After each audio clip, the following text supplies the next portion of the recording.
ഒന്ന് ഒടിഞ്ഞ് കയറാനും കൂടി പറ്റാത്തൊരു സാഹചര്യത്തിലാണ് ഈ പാലുണ്ടാക്കിയത്. അപ്പോൾ അത് ഏത് കഴുത മോറിനാണ് ഈ പാലുണ്ടാക്കാൻ കൊടുക്കുന്നതാണ് ഈ പെരിന്തൽമണ്ണ അധികാരികളോട് എനിക്ക് ചോദിക്കാനുള്ളത്. കാരണം ഇത്രയും വിവരവും വിദ്യാഭ്യാസമുള്ള നാടാണെന്ന് പറയുമ്പോൾ നാണം കെടുത്താൻ ആദ്യമായിട്ട് വരിക പറഞ്ഞാൽ കുറേ വർഷങ്ങൾക്ക് മുന്നേ ഞാൻ ഇവിടേക്ക് വന്നിട്ടുണ്ട്. അന്ന് ഇങ്ങനെയൊന്നും ആയിരുന്നില്ല. പക്ഷെ അന്ന് അവിടെ നിങ്ങൾ കണ്ട പോലെ അവിടെ ചെറിയ തോടുണ്ട്. അപ്പോൾ ആ തോടിൻ്റെ ഇപ്പോൾ വലിയ വികസനമൊന്നും പെരിന്തൽമണ്ണയ്ക്ക് പറയാനില്ല. കാരണം കഴിഞ്ഞ മാസം അന്നിപ്പോൾ ഇലക്ഷനും സമയവും കാര്യങ്ങളൊന്നും അല്ല കേട്ടോ. അപ്പോൾ അന്ന് റോഡിൽ നമ്മുടെ വലതുവശത്ത് പോണ ആ ട്രാക്കിലൂടെ റോഡിൽ നിറയെ കുണ്ടും കുഴികളുണ്ടായിരുന്നു. ഇപ്പോൾ ഇന്ന് വരുമ്പോൾ അതൊക്കെ അടച്ചിട്ടുണ്ട്. അപ്പോൾ ഈ ഇലക്ഷൻ സമയത്ത് ഈ അമ്പലത്തിൻ്റെ വക എന്ന് പറഞ്ഞാൽ അമ്പലത്തിൽ അവിടെ നെല്ല് ഞാറ് നടാൻ ഇഷ്ടംപോലെ ഭക്തജനങ്ങളായിരിക്കുന്ന പറയാം. അപ്പോൾ അത് ഇവിടെ ഒരു വർഷത്തിന് വേണ്ടിയിട്ടുള്ള നെല്ല്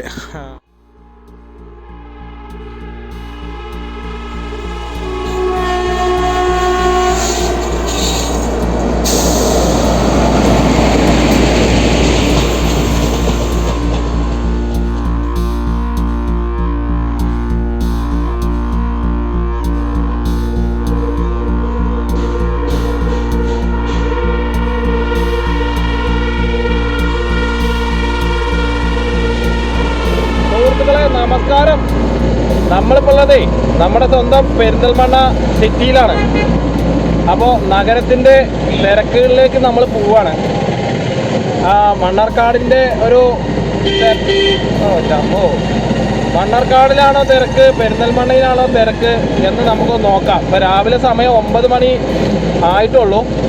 അപ്പോൾ രാവിലെ മൗലാന ഹോസ്പിറ്റലിലേക്ക് ഒരു ഓട്ടം വന്നതാണ്. തിരക്കുകളിലേക്ക് മുഴുകുകയാണ് എല്ലാ ആൾക്കാരും. അപ്പോൾ തിരക്ക് എന്ന് പറഞ്ഞാൽ ഒന്നാമത്തെ കാര്യം നമ്മുടെ 7 ജില്ലകളിൽ ഇന്ന് വോട്ടിങ്ങിൻ്റെ സജ്ജീകരണങ്ങൾ നടത്തിക്കൊണ്ടിരിക്കുകയാണ്. അപ്പോൾ അതിന് വേണ്ടിയിട്ടുള്ള ആൾക്കാരുടെ തിരക്കും കൂടി ഉണ്ട് ഇതിൽ. Election urgent. അപ്പോൾ നമുക്ക് ചെറുതായിട്ട് ഈ പെരിന്തൽമണ്ണയുടെ നഗരത്തിലെ കാഴ്ചകളും പെരിന്തൽമണ്ണ വലിയ വികസനമാണ് എന്നൊക്കെ പറയുന്നുണ്ട്. നമുക്ക് പരമാവധി കുറ്റം കണ്ടുപിടിക്കലല്ലേ നമ്മുടെ പണി. എന്തെങ്കിലുമൊക്കെ ഒരു കുറ്റം കാണണം. അപ്പോൾ ആൾക്കാർ ഓരോ ആളുകൾ ജോലിക്ക് പോയിക്കൊണ്ടിരിക്കും. പക്ഷെ കാര്യമായിട്ട് ഇന്നിപ്പോൾ സ്കൂളില്ലാത്തതുകൊണ്ട് കാര്യമായിട്ട് വലിയ തിരക്കില്ല. അപ്പോൾ എന്താണെന്ന് നമുക്ക് നോക്കാം.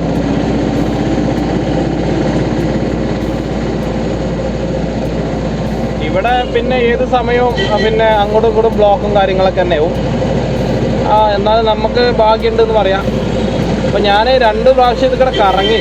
എന്നിട്ടും എന്താ പറയുക, പ്രയോജനമൊന്നുമില്ല. വെറുതെ കറങ്ങിയിട്ട് എന്താ കാര്യം, ആരും ഉണ്ടാവില്ല.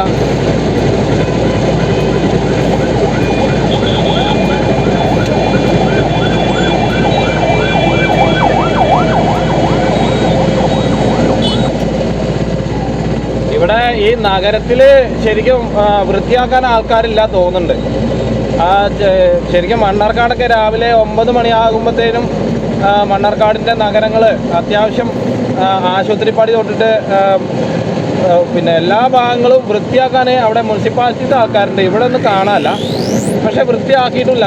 റോഡിലൊക്കെ അത്യാവശ്യം നിറയെ എന്താ പറയുക, ചപ്പും ചവറുകളും ഇങ്ങനെ കെട്ടി കിടക്കുന്നുണ്ട് എന്നും കൂടി പറയാം. ആര് ശരിയാക്കണല്ലേ. പിന്നെ ഇപ്പോൾ മെയിനായിട്ട് പറയുകയാണെങ്കിൽ നമുക്ക് എല്ലാവർക്കും ധൃതിയാണ്. എന്തിനാണ് ധൃതി എന്ന് ഇപ്പോൾ ഇവിടെ ഒരു ഉത്തരം കിട്ടുന്നില്ല. അപ്പോൾ നമ്മളിപ്പോൾ പോണതേ അങ്ങാടിപ്പുറത്തേക്കാണ്. അങ്ങാടിപ്പുറം അവിടെ ഭഗവതി ക്ഷേത്രമുണ്ട്, അമ്പലം. ഞാൻ കുറേ വർഷമായി അവിടേക്ക് പോയിട്ട്. അപ്പോൾ പെരിന്തൽമണ്ണ വന്ന സ്ഥിതിക്ക് നമുക്ക് അമ്പലത്തിൽ പോയിട്ടൊന്ന് തൊഴുകാം. ഞാൻ നിങ്ങളുടെ ഐശ്വര്യത്തിനും ക്ഷേമത്തിനും നല്ലതിനും വേണ്ടിയിട്ട് പ്രാർത്ഥിക്കാം. തീർച്ചയായിട്ടും എൻ്റെ പ്രേക്ഷകരെന്ന് പറയുമ്പോൾ നമുക്ക് നമ്മുടെ പ്രേക്ഷകരാണല്ലോ നമുക്ക് ഏറ്റവും വലുത്. അപ്പോൾ നമുക്ക് അമ്പലത്തിൻ്റെ കാഴ്ചകളും പെരിന്തൽമണ്ണ നഗരത്തിലെ ചെറിയ ചെറിയ കാഴ്ചകളും കാണാം.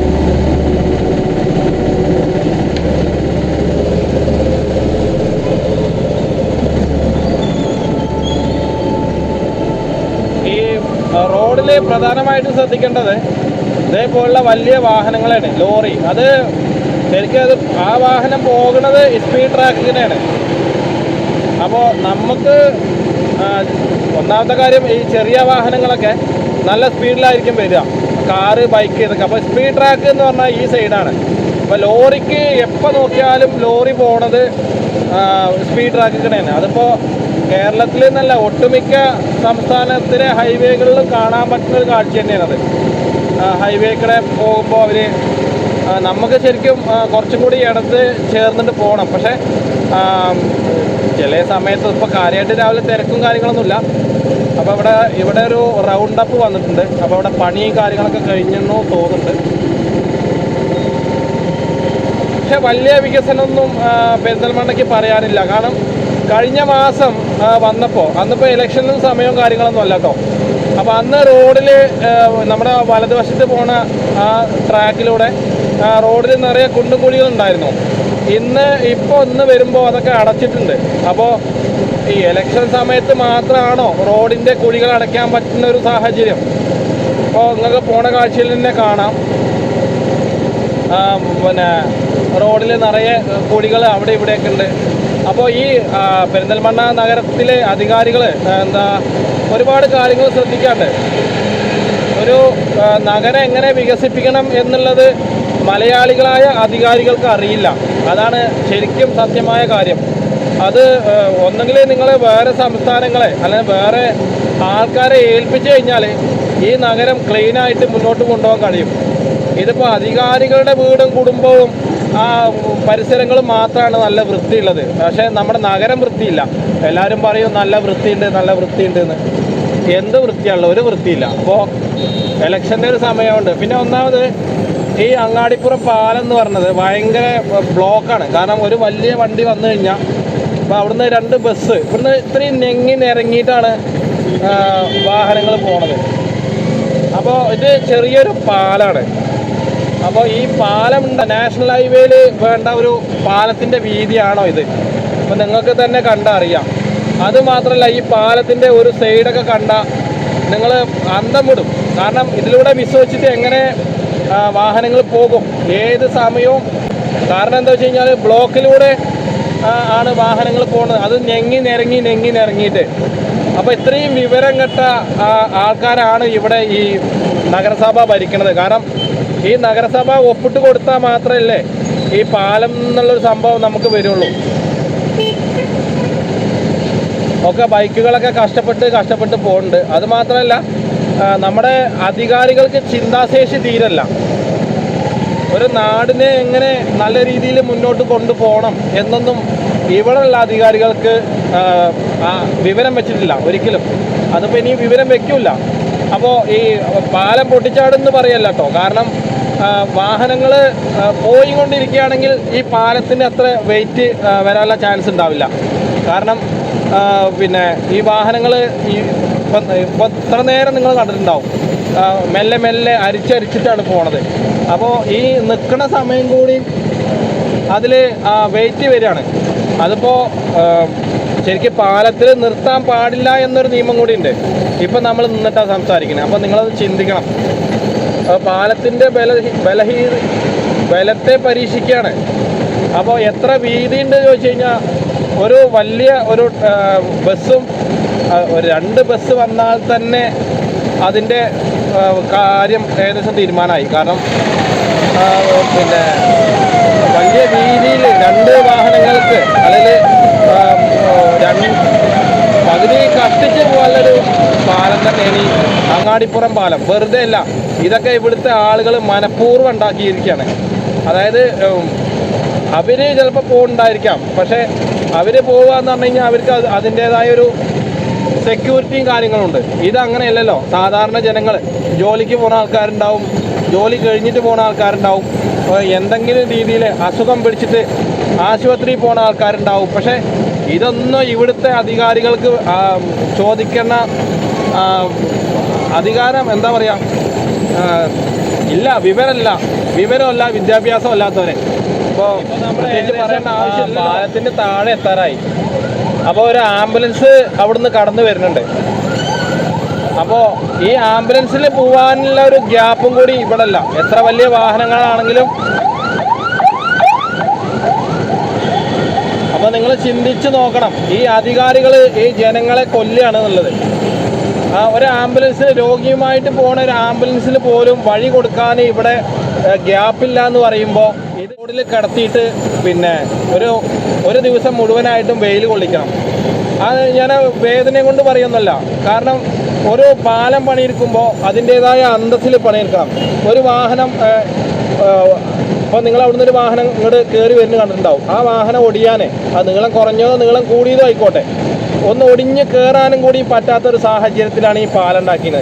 അപ്പോൾ അത് ഈ പെരിന്തൽമണ്ണ അധികാരികളോട് എനിക്ക് ചോദിക്കാനുള്ളത്, കാരണം ഇത്രയും വിവരവും വിദ്യാഭ്യാസമുള്ള നാടാണെന്ന് പറയുമ്പോൾ നാണം കെടുത്താനായിട്ട് ഓരോ ആളുകൾ ഇവിടെ തുനിഞ്ഞിറങ്ങാണ് നമ്മുടെ കേരളത്തിൽ.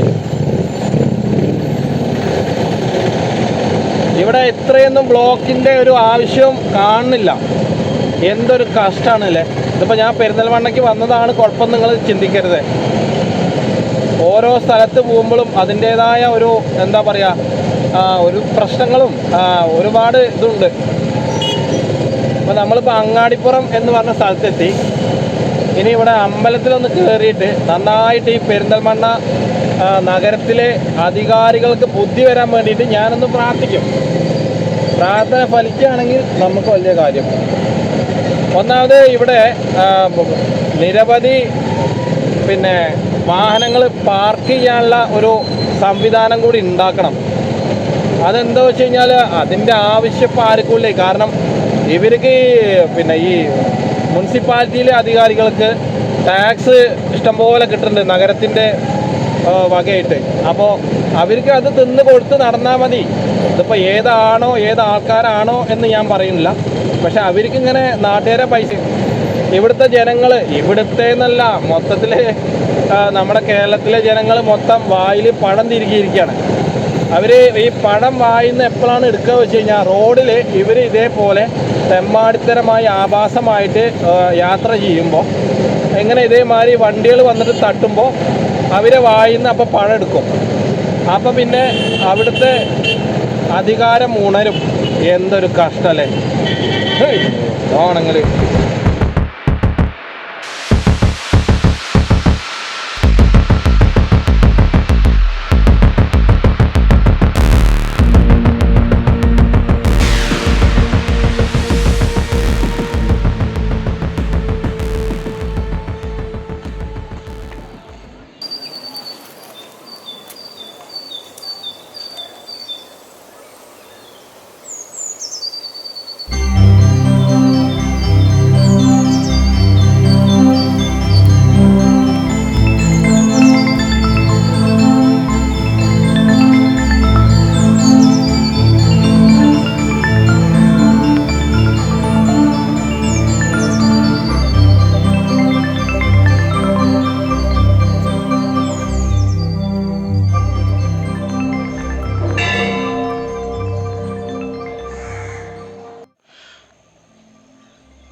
അപ്പോൾ സുഹൃത്തുക്കളെ, നമ്മളിപ്പോൾ അങ്ങാടിപ്പുറം തിരുമാന്താംകുന്ന് ഭഗവതി ക്ഷേത്രത്തിൻ്റെ കിഴക്കേ നടയിലുള്ള വിശാലമായ ഒരു പാടത്തിൻ്റെ ഏകദേശം നടുവിലാണെന്ന് പറയാം. അപ്പോൾ ഈ പാടത്തിൻ്റെ ഒരു പ്രത്യേകത, ഇതൊക്കെ അമ്പലത്തിൻ്റെ പാടങ്ങളാണ്. ഏകദേശം കുറേ ഏക്കറുണ്ട് എന്നാണ് പറഞ്ഞത്.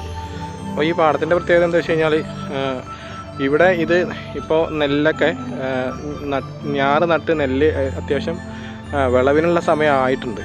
അപ്പോൾ ഇവിടെ വഴിപാടായിട്ട്, അതായത് ഇത്രയും സ്ഥലം, ഈ സ്ഥലത്തൊക്കെ ആളുകൾ വഴിപാടായിട്ട് ഞാറ് നടാൻ വരുന്നതാണ് പറഞ്ഞത്. അതും വെറുതെ 1 മണിക്കൂർ കൊണ്ടൊക്കെ 1 ഏക്കറ ഞാറുകൾ നടുന്നതാണ്.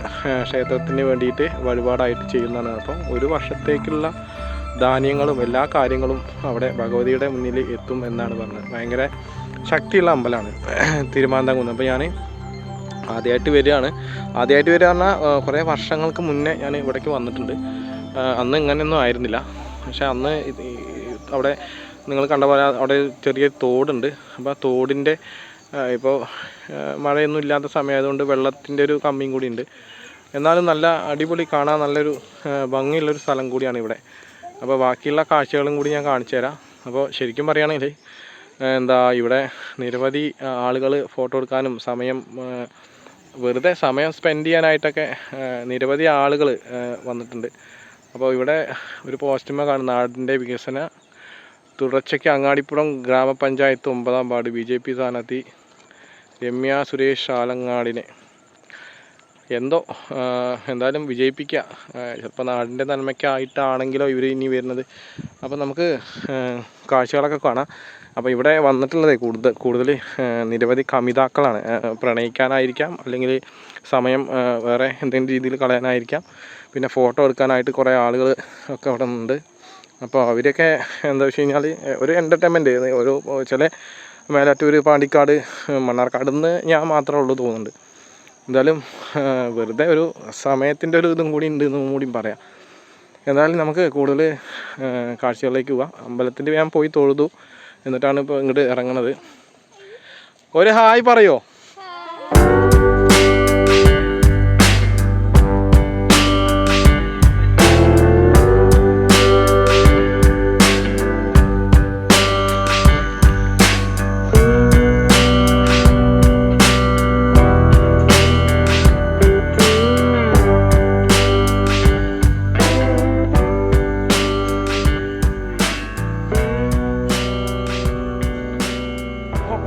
സുഹൃത്തുക്കളെ, അവിടുന്ന് കയറി ഇവിടെ വന്നപ്പോൾ ഇരിക്കുകയാണ്.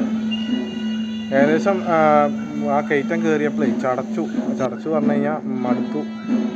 അപ്പോൾ നല്ല അടിപൊളി കാഴ്ചയായിരുന്നു അവിടെ.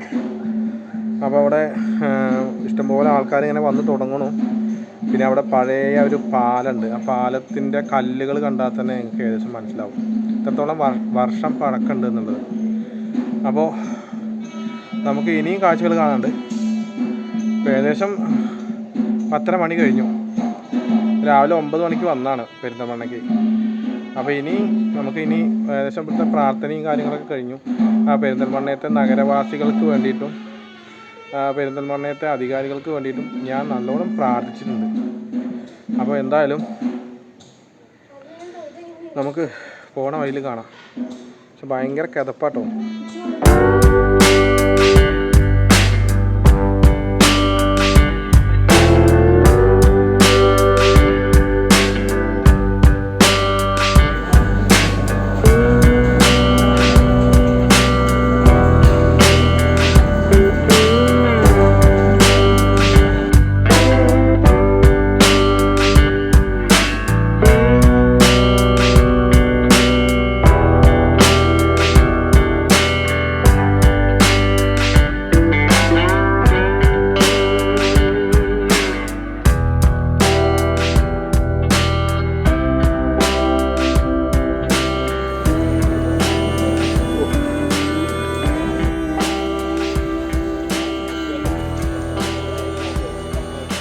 അപ്പോൾ സുഹൃത്തുക്കളെ, നമ്മളിപ്പോൾ അമ്പലത്തിലെ കാഴ്ചകളൊക്കെ നിങ്ങൾ ഏകദേശം കണ്ടിട്ടുണ്ടാവും. അവിടെ വിവാഹ മംഗല്യം നടക്കുന്ന കാഴ്ചയും കൂടി ഞാൻ കണ്ടു. പക്ഷെ നമുക്കൊരു വിവാഹം കഴിക്കാനുള്ള യോഗമല്ലേ എന്ന് ശരിക്കും ഒരു അനുഗ്രഹമാണ് ഇന്നിങ്ങോട്ട് വരാനുള്ളൊരു ഓട്ടം കൂടി. അപ്പോൾ ഇവിടെ കുറേ കാഴ്ചകൾ ഞാൻ അങ്ങനെ കണ്ടിരുന്നു. അതൊക്കെ വല്ലാത്തൊരു എന്താ പറയുക, ഒരു അനുഗ്രഹമായിട്ട് തന്നെ എനിക്ക് തോന്നുന്നത്. തിരുമാന്താംകുന്ന് ഭഗവതി ക്ഷേത്രത്തിലെ ഒരു കാഴ്ച അനുഗ്രഹത്തോടു കൂടി മാത്രം എനിക്ക് വല്ലാത്തൊരു പറയുന്നത്. അപ്പോൾ ഇവിടുന്ന് ഭക്ഷണമൊക്കെ കഴിച്ചു. അന്നദാനം ഉണ്ടായിരുന്നു. അപ്പോൾ അന്നദാനം അതേപോലെ കഴിച്ചു. അപ്പോൾ അതാ അവിടെ ഇറങ്ങി വരുന്ന നമ്മുടെ പുതിയ 2 സബ്സ്ക്രൈബറാണ്. അപ്പോൾ അവരെ ഞാൻ പരിചയപ്പെട്ടു. ഒരാൾ ബാംഗ്ലൂർ, ഒരാൾ ഡിഗ്രിക്ക് പഠിക്കുകയാണ്. അപ്പോൾ നമ്മുടെ പുതിയ പെരിന്തൽമണ്ണയിലെ സബ്സ്ക്രൈബറാണ്. എന്തായാലും നമ്മൾ അപ്പോൾ സുഹൃത്തുക്കളെ, നിങ്ങൾ അപ്പോൾ ഏകദേശം അമ്പലത്തിലെ കാര്യങ്ങളൊക്കെ കണ്ടു. അപ്പോൾ നമ്മൾ മെല്ലെ നമ്മുടെ അങ്ങാടിപ്പുറം തിരുമാന്താംകുന്ന് ഭഗവതി ക്ഷേത്രത്തിൽ നിന്ന് പോവുകയാണ്. അപ്പോൾ സമയം നല്ല വെയിലും ഉച്ചയും ഒക്കെ പാടായിട്ട് നല്ല തിരക്കാണ്. ഒരു വണ്ടി എന്താ പറയുക, അങ്ങോട്ടും ഇങ്ങോട്ടും പോകാൻ പറ്റാത്തൊരു സാഹചര്യം കൂടി. അപ്പോൾ അവിടുന്ന് ഭക്ഷണമൊക്കെ കഴിച്ചു കേട്ടോ, വയറ് നിറച്ച് ഭക്ഷണം കഴിച്ചു. അപ്പോൾ ഇനി നമ്മൾ നേരെ മണ്ണാർക്കാട്ടേക്കാണ്.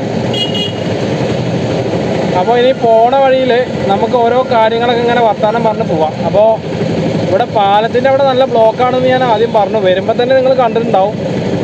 അപ്പോൾ അധികാരികളുടെ ശ്രദ്ധയ്ക്ക് ഇനിയിപ്പോൾ പാലം പൊളിക്കാൻ പറ്റില്ല, എന്തായാലും പാലം പൊളിച്ചിട്ട് പുതിയൊരു പാലം ഉണ്ടാക്കാൻ എന്തായാലും കഴിയില്ല. പക്ഷേ ഇനി ചെയ്യാൻ നഗരത്തിൻ്റെ വികസനങ്ങൾക്ക് വേണ്ടി ഇനി ചെയ്യാൻ എന്തെങ്കിലും ഉണ്ടെങ്കിൽ നിങ്ങളത് പുതിയതായിട്ട് ഇപ്പോൾ ഒക്കെ ഈ മാറ്റം വരണം. അവിടെ ഒരു പെരിന്തൽമണ്ണ ബ്ലോക്ക് പഞ്ചായത്ത് എന്നൊക്കെ പറഞ്ഞിട്ട് തൊട്ടത്ത് അങ്ങനെ ഓരോ ആളുകൾ കുറേ നേരം ഇരുന്ന് ഒരു ട്രെയിന് കാണാൻ വേണ്ടി എന്നും കൂടിയും പറയാം. അപ്പോൾ ഈ ട്രെയിന് തീവണ്ടീനെ നമുക്ക് ഭയങ്കര ഇഷ്ടമാണ്. അപ്പോൾ തീവണ്ടിയും ഞാനായിട്ടൊരു വലിയൊരു ആത്മകഥ ഉണ്ട്, അത് ഞാൻ പിന്നെ പറഞ്ഞുതരാം.